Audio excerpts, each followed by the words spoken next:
Alexis reportedly called police in August to a Newport hotel room to tell them he was being attacked. He told police he had got into an argument with a man on a plane earlier in the day. Alexis believed the man had dispatched 3 people to follow him. He said he had moved hotel 3 times to escape the stalkers. Alexis told police the people were keeping him awake using microwave vibrations and calling out his name. Well, maybe you've sensed it, that feeling that you're being watched. Well, the state has laws against stalking on the books, making it a felony. What if police don't recognize it? And what if it's a complete stranger who's bothering you? Tonight, Joe Conger and the I-Team investigates.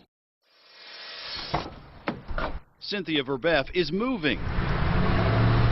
Her home, she says, has become a house of horrors. I feel that I've lost my mind, I've lost my life. Incident reports from law enforcement tell the tale. Numerous break-ins at the address, vandalism to her car, her motorcycle, her computer. Verbeff believes she's being targeted.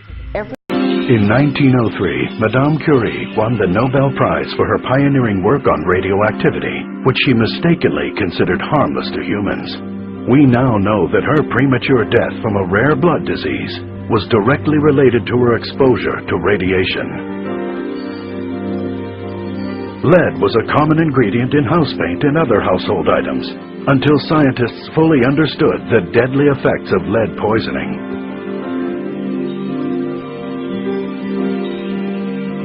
Until the 1980s, the federal government was reluctant to stand up to the powerful tobacco industry, even though millions had died of smoking-related diseases.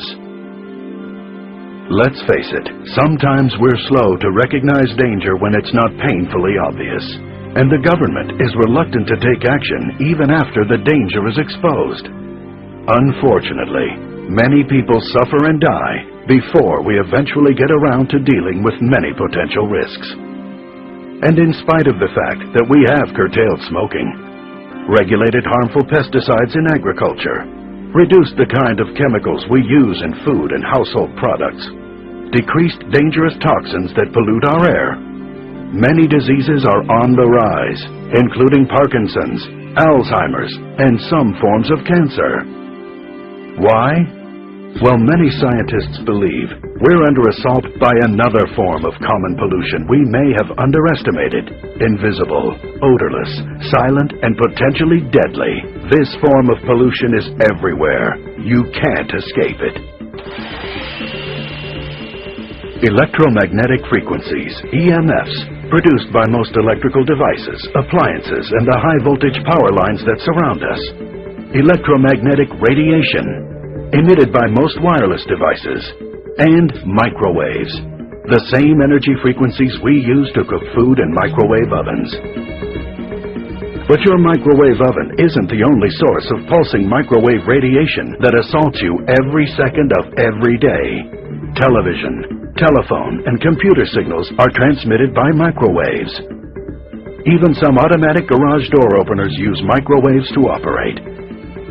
Some environmentalists call this proliferation of EMFs electropollution, and one United States government agency warns that the levels Americans are exposed to every day without even being aware of it may be dangerous. The fact is, you, your loved ones, your children, are exposed to 100 million times more EMFs, electromagnetic radiation, and microwaves than your grandparents. And now, one source of electropollution has become an increasingly integral part of our lives. Up close and personal, the cell phone. In 1993, the first lawsuit was filed against the cell phone industry by a man who claimed his wife's brain tumor was caused by cell phone use. A brain tumor shaped exactly like her cell phone antenna.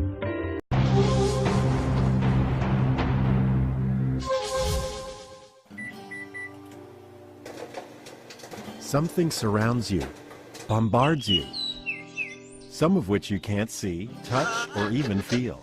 Every day, everywhere you go. It is odorless and tasteless, yet you use it and depend on it every hour of every day. Without it, the world you know could not exist. What is it? Electromagnetic radiation. These waves spread across a spectrum from very short gamma rays to X-rays. ultraviolet rays, visible light waves, even longer infrared waves, microwaves, to radio waves which can measure longer than a mountain range. This spectrum is the foundation of the information age and of our modern world. Your radio, remote control, text message, television, microwave oven, even a doctor's X-ray, all depend on waves within the electromagnetic spectrum.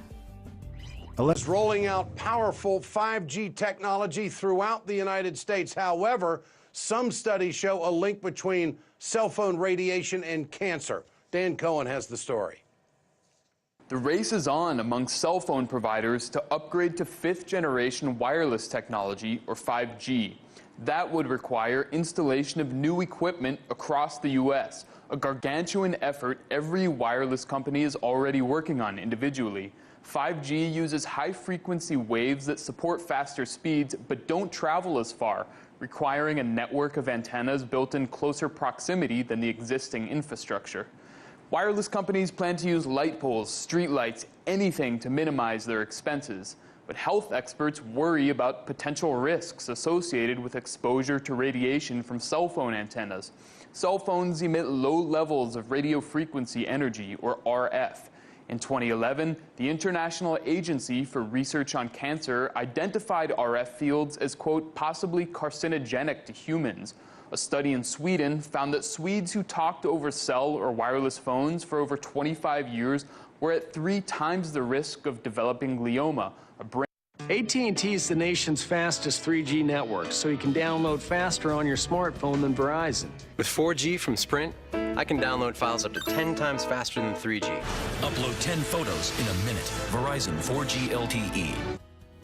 Get ready for more ads like those. The wireless industry is in a race to roll out 5G service. Now, 5G is supposed to be up to 100 times faster than current data speeds. Could have used it on Amtrak yesterday. But it requires cell phone tower equipment to be closer to users than ever before.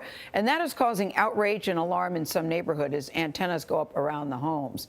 Tony, to find out more about what 5G, what is 5G? So I looked at Wikipedia, and here's what I found out that Wikipedia says. 5G, according to Wikipedia, is the latest generation of cellular communications targeting high data rates, reduced latency, energy savings, cost reductions, higher system capacity, and massive connectivity. There you go. A bunch of big words that may mean something to you, maybe not. But it does sound impressive, right? Who wouldn't want all of that? Well, some might ask, there's got to be a catch. So joining us now is our correspondent, Michelle Greenstein, with the latest on 5G. And I guess the question would be then, here's the setup, ba-dum-bum, is there a catch? There is, just a small one. It might kill you. Good to know. So you'll find. How so? Well, a few days ago, actually, a group of scientists, doctors, environmental organizers, and concerned citizens got together and they called for the urgent stop to the deployment of 5G. They said that it's been proven harmful to human bodies, that this is an experiment on humanity, and that this should be called a crime under international law. Let's talk about today's technology, what we have going on today. Your phone is constantly sending electromagnetic fields in and out of each other. Whether or not you're receiving a notification right now, all of our digital tech sends this data back and forth, right, using these invisible microwave radiation signals, aka radio frequency radiation. Right. That's today's tech. We have every cell tower, every router constantly pulsing with radiation, whether or not you're using it. Science shows that this causes DNA damage, cancer, among other things. But don't take my word for it. And that's just with 4G. That's just with today's technology. Before we get to 5G, right now you got some of it, but not that much. Let's listen to what Dr. Sharon Goldberg has to say. She's a clinical researcher and an internal medicine physician. This is what she has to say about what we're using today. Good afternoon. Good afternoon, ma'am. Thank you very much for the opportunity to speak. Thank you for coming. I'm a registered pharmacist. I work for a university. I coordinate financing clinical cancer trials. I'm here today representing a group of citizens who will not benefit from wireless 5G networks and will instead experience severe and debilitating health effects from this technology. I was diagnosed with electrical hypersensitivity in 2012, and I've included a letter from my doctor documenting my diagnosis. I experience head, neck, and chest pain from Wi-Fi, smart meters, cell phones, and cordless phones. My doctor recommended that I transform my home into a safe haven, and it is for this reason that I'm able to heal and to be here today. We removed all wireless technology and have a hardwired internet connection for computer and TV. Our smart meter has the radio function turned off. The nearest cell tower is a mile away. This bill will bring powerful and untested infrastructure to every residential street, including mine. My physician mandates that my residents be free from this radiation. However, the 5G installation at the streetlight in our front yard will make it impossible for me to live there. Are you willing to amend SB 637 to include provisions for medical accommodation for people like me with electrical hypersensitivity? This is crucial. On another point, the bill says that the goal is to provide better access to emergency services. We can learn from what California residents are saying about 5G after the wildfires last October. After 77 cell towers were destroyed, city residents demanded not more cellular options, but landlines as a reliable option in a power outage. Wireless Nixie alerts and all other wireless means of communication instantly went down after this disaster. The equipment cabinets found next to every 5G utility pole contain lithium-ion batteries stored as backup power, and these may explode in any fire. The California residents wanted infrastructure underground, fiber optic internet to every home. And in this case, the 5G equipment proved useless and possibly even hazardous in the disaster. How is 5G going to help us in the event of a power outage? Respectfully submitted. Thank you. Thank you, ma'am. Appreciate it very much.